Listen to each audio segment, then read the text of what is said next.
हमें जो हमारे आइम्मा अहले बैत अलैहिमुस्सलाम ने जो हदीसें बताई हैं, उन हदीसों के मुताबिक वो तमाम रिवायतें जो ज़हूर की निशानियां हैं वो मन और अन बहुत तेजी से पूरी हो रही।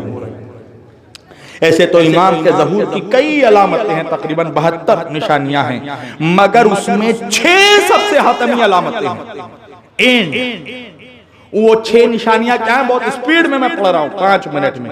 6 बड़ी निशानी कि जिसके पूरे होते ही, और ये वो निशानी है कि जिनके दरमियान बहुत ज्यादा फासला नहीं होगा, यानी एक पूरी होगी तो दूसरी फौरन पूरी होगी, दूसरी पूरी होगी तो तीसरी फौरन पूरी होगी।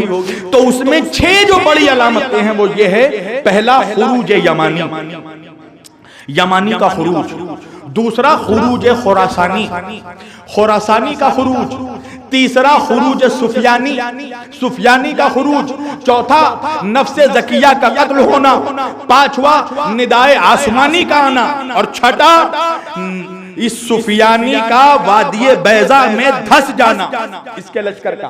अब मैं बहुत तेजी से पढ़ रहा हूं चूंकि हालात में नजर रहे क्या चल रहा है जमाने पे, अगर इस पे निगाह है तो पहुंच जाना मेरी बातों पर। पहली अलामत, हतमी अलामत इमाम के ज़हूर की, यमानी का खुरूज। इंसाफ से बताओ जवानों, आज से 15 साल पहले क्या तुम्हें मालूम था कि यमन में हौसी कोई होते हैं? हौसी कोई कबीला है? जो मेरे जवान मोबाइल देख रहे हैं ना, मेरी गुजारिश है मेरी तरफ देखो, तुम जिसे भी मोबाइल में देख रहे हो उससे ज्यादा खूबसूरत में हो। एक सलावत पढ़िए मोहम्मद वाले मोहम्मद, बड़ा मेहरबानी। हाँ, चूंकि ये बड़ा इंपॉर्टेंट मैसेज है, मिस ना हो जाए। 15 साल पहले तुम्हें पता था यमानी कौन होते हैं? नहीं पता, मगर जाओ अपने ईमान की हदीस पढ़ो।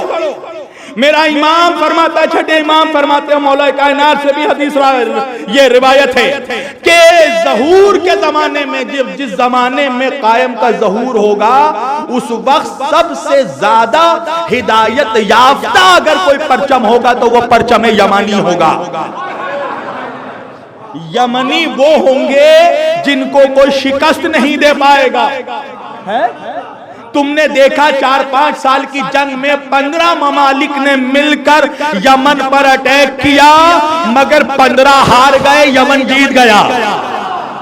तुमने देखा, ये निशानी देखी। और आज इस मोमेंट पे, अभी ये एक हफ्ते के अंदर जमाने ने ऐसा करवट लिया है कि ना हिजबुल्लाह अटैक कर पा रहा है, ईरान चाहकर भी हमला नहीं कर पा रहा है, रशिया भी बैक फुट पर खड़ा है, तवज्जो कीजिएगा, मगर एक मुल्क ऐसा है यमन जो अब भी इजराइल पर बमबारी कर रहा है। तवज्जो, ये कब इमाम ने फरमाया कि यमन को कोई शिकस्त नहीं दे पाएगा। तो मुमकिन है कि ये जो यमन में हौसियों का खुरूज है, और इनके जो चीफ हैं, सदर हैं अब्दुल मलिक बदरुद्दीन अल हौसी, ये सब जैदी सैयद हैं, जनाब जैद शहीद की नस्ल में से। मुमकिन है, अल्लाह बेहतर जानता है, मगर हालात ये बता रहे हैं कि यमनी का खुरूज हो चुका है। दूसरी अलामत खुरासानी और तीसरी अलामत सुफियानी। इसके बारे में जरा मैं तुम्हें बताता हूं। पहले खुरासानी से पहले तुम्हें थर्ड अलामत सुफियानी की बताता हूं। ये सुफियानी कौन होगा? इमाम फरमाते हैं कि ये अबू सुफियान की नस्ल में से एक शख्स होगा। हैं? खालिद बिन यजीद बिन अबू सुफियान की नस्ल में से, बाद रिवायतों में है उतबा बिन अबू सुफियान की नस्ल में से, मगर होगा अबू सुफियान की ही नस्ल में से। तवज्जो, ये शख्स वादिये याबिस से खुरूज करेगा। वादिये याबिस, ये कौन सी वादी है? जॉर्डन और सीरिया के बॉर्डर में इदलिब, इसी इदलिब के अंदर यह वादिये याबिस है, जहां से इस वक्त ये तहरीर शाम दहशतगर्दों का खुरूज हुआ है, जो इस वक्त शाम में काबिज हो गए। हदीस पे जुमले ये हैं कि जब सुफियानी का खुरूज होगा तो सुफियानी शाम में, पूरे शाम में अपना कंट्रोल हासिल कर लेगा और दमिश्क को ये अपना दारुल खिलाफा बनाएगा। तवज्जो, उसके बाद ये इराक पर हमला करेगा। इसके खिलाफत का, हुकूमत का जो मेन मोटिव होगा, बाद रिवायतों में 9 महीने हुकूमत होगी, बाद रिवायतों में 15 महीने हुकूमत होगी। 15 महीने इसलिए कि 6 महीने इसको अपने हुकूमत को इस्टेब्लिश करने में लग जाएंगे और फिर 9 महीने ये हुकूमत करेगा। यानी इस 9 महीने की पीरियड में इसका जो मेन मोटिव होगा वो होगा कि अली के शियों को कत्ल किया जाए। ये उन लोगों को चुन चुन कर मारेगा जिनके नाम मोहम्मद, अली, फातिमा, हसन, हुसैन के नामों पर होंगे। ये ऐलान करेगा कि जो भी एक शिया का सर काट कर लाएगा, एक अली के शिया का सर काट कर लाएगा, वो मुझसे 1000 दिरहम इनाम में पाएगा। और ये तेल की बहुत बड़ी कढ़ाई लगाएगा और उन बच्चों को जमा करवाएगा जिन बच्चों के नाम अली, फातिमा, हसन और हुसैन और जैनब के नामों पर हों, और खोलते हुए तेल में वो उन शियों के बच्चों को डाल देगा। तवज्जो, माओ के शिकम को चीर कर बच्चे को निकालेगा और मां के सामने बच्चों को जिंदा ज़बाह कर देगा।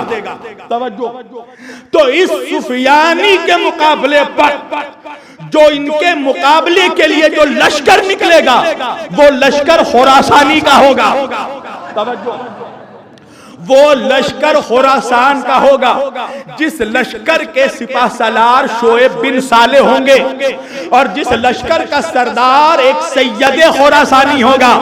तवज्जो, सैयद खुरासानी की अलामत ये पैदा हो ये है कि वो एक तो खुरासानी सैयद होंगे और उनके लिए जो अलामत ये बताई गई है कि वो मजहबी कायद भी होगा और साथ साथ सियासी लीडर भी होगा।